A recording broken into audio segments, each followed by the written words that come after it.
I was talking to my friend the other day, and I told him that I finally feel like a man. And my friend, who was older than me, said to me, I don't really know if I feel like a man yet. I think there's a certain point that you do actually cross a threshold where you feel like a man or not. And I don't think becoming a man is solely determined by age. And I don't think it happens when you realize no one's coming to save you either. I think you become a man through experience and time. I remember in my early 20s, I basically did everything that you would consider to be a man. I worked a job, I actually had successes. I built a six-figure business. I took care of my ex when she had cancer. On paper, I was basically doing everything a man did. And if you asked me then, do you think you're a man? My answer would have obviously been yes. Now, granted, in a deeper sense, I would have been like, I don't know, I guess so. But me being a man or feeling like a man in that moment would have just been because I was checking off things that were in a box. I do all of these things, therefore I'm a man. The thing about becoming a man is that when you're in your early 20s, you still have hope. And hope is a powerful motivator because I remember me and my best friend used to talk a lot about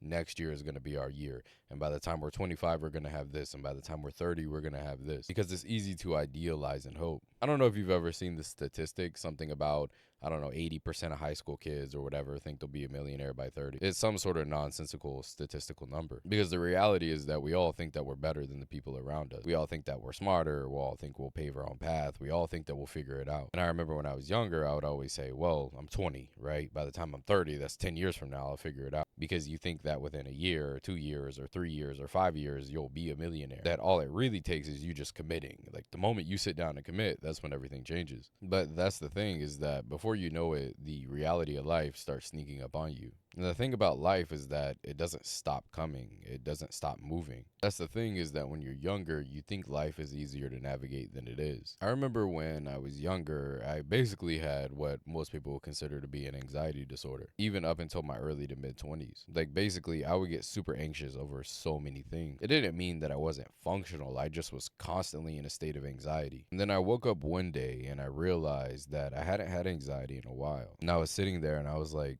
it's been like 6 months or a year. I don't even know how long. Before I knew it, my anxiety disorder disappeared overnight. I seemingly felt that way. And here's the reality of life. In my early to mid 20s, I had a lot of successes, but then I had a lot of failures after that. The thing about becoming a man isn't when you succeed, it's when you fail. Because my failures just kept coming and kept coming and kept coming. Like my ex was diagnosed with cancer, so I had a business while I took care of her with cancer. Then my business collapsed because I was funneling all of my money that I got into her cancer treatment. Then I lost everything, right? I had a brand new townhome. I was doing really well for myself. I lost absolutely everything. My credit collapsed, everything. But I did all of that in the name of love. Then the woman that I took care of with cancer, she turned around and cheated on me. Not only that, but I was betrayed multiple times in a general sense, whether it be business, life, etc. And then there's all these little things that just accumulate, these other L's or these other things. Like for example, you start to realize that everyone and everything around you is looking to take advantage of you. Your employer is going to take advantage of you. Your landlord is going to take advantage of you. The government is going to take advantage of you. And yeah, sure, some of these things may seem obvious until you're actually going through them. And the thing about that is when you stand up for yourself, the system is going to kick you back down. Because then you have to start weighing things like, is it really worth it to go to war against the system? Because you might decide to battle the system and you might win a few battles, but you're always going to lose the war. Then you learn what happens when you piss your landlord off. You learn what happens when you don't pay your taxes. You learn what happens when you commit copious amounts of crimes. And in general, you learn what happens when you stand up for yourself. Because as much as people would like to say that they can stand up for themselves, and they do try, in reality, I've come to learn that standing up for yourself is kind of a lose-lose scenario. Because when you do stand up for yourself, let's say something is taking advantage of you, whether it be a person, a system, or whatever, when you stand up for yourself, you're essentially going to have to crash out on that person or thing. And while, yes, you do end up with victories, you spend a lot of time and energy trying to get that victory. So it's kind of a lose-lose because either you expend time, energy, and money and still face a potential loss,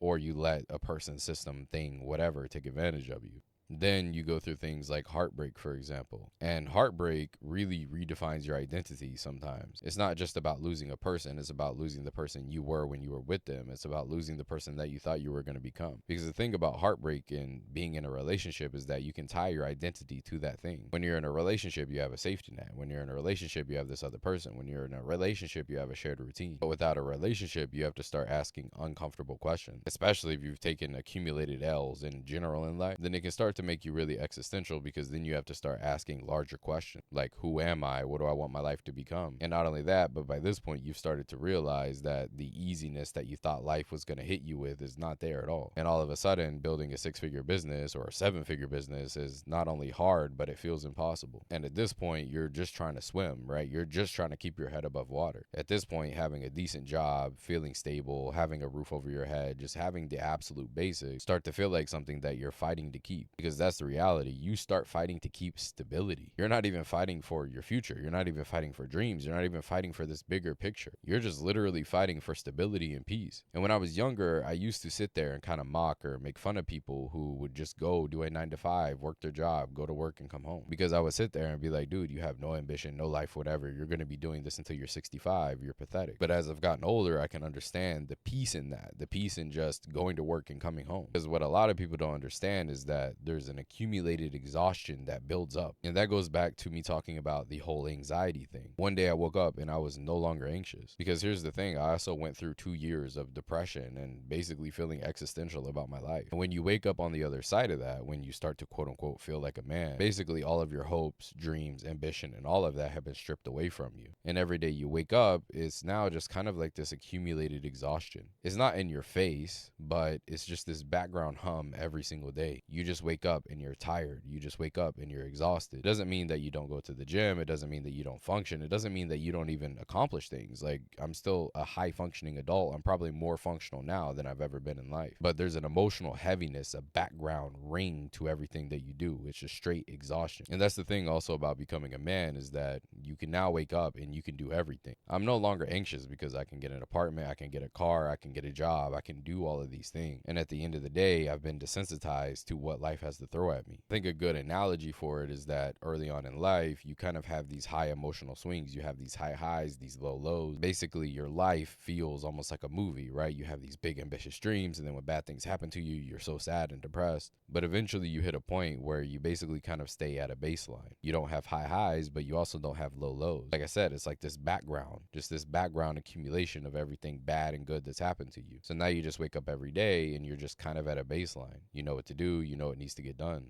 I remember there was a time where I basically, my dream woman, my dream girlfriend was somebody who would be there for me emotionally. And then I woke up one day and was like, I don't really need that. Like, since I've had those thoughts, I've met a lot of women who are very emotionally available and present. Like, if I wanted to sit there and cry, they would be there on my shoulder. But the reality is I don't even need that anymore, because I've had to sit there and go through loss after loss after loss and process it all on my own. The thing about becoming a man is that you no longer need someone there that you can go cry on their shoulder. You just kind of wake up, feel the loss, take the loss, kind of feel that pain. And I'm not saying that you don't process it or whatever, but I'm just saying it's kind of like a general acceptance. And that's kind of what I was alluding to earlier, is like, when life hits you with bad things, you're just kind of used to it. You're desensitized to it. So at this point, I don't need anyone's shoulder to cry on. I know what life is. I know what it is. I'm going to wake up, do what I got to do anyway. Yeah, I'm going to be emotionally destabilized in some sense. Yeah, I'm going to come home and cry or whatever I got to do to feel better about the situation. But then I'm going to get up and keep going. Because when you're younger, you think that there's certain losses that you can take that would kill you. But after a certain point, like I said, there's kind of like an emotional baseline where no matter what you get hit with, you're going to get up and keep functioning. I've literally taken some of my biggest L's, and yeah, I was really messed up, and I still went to work the same day, because that's just how life is. So being honest, I can't tell you when I actually became a man specifically. There wasn't a specific moment, but it was just that one day I woke up and realized I was no longer a boy,